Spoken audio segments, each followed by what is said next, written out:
when we're talking about scope, whether it's the VCS hardware, VCS software, ADS software, like how are you approaching the question of what's in scope, what's out of scope?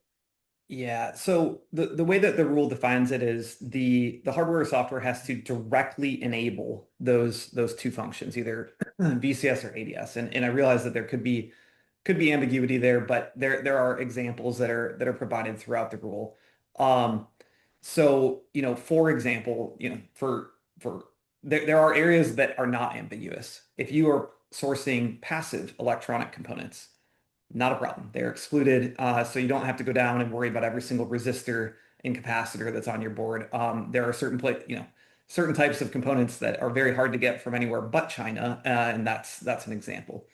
Um, for hardware, let's start with this. There are two different categories within this rule. There's vehicle connectivity systems and autonomous driving systems, as Christian said. The hardware prohibitions only impact the VCS part of that. So on the hardware side, we're just talking about vehicle connectivity systems that are transmitting above 450 megahertz. So anything below that is excluded, anything above that is included. And it has to be a part of the system that is directly enabling that.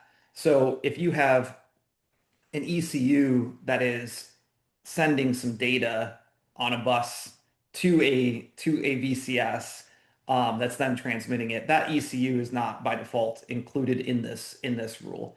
It is about covering the pieces of the system that are directly enabling that communication. So think about your cellular radios, modems, head units if they're embedded in there. That's where we're talking about in general the telematics systems for the vehicles. Um, the ADS is a software focus only, and it is only for systems that are at level 3 or higher autonomy, and it is just about the software that is again directly enabling that function. So I think that the question was, since brakes and windshield wipers are required in order for an ADS to function, is that part of the scope? And I think the answer is pretty clearly no, it is not. It is just the pieces of the vehicle that are directly enabling those functions.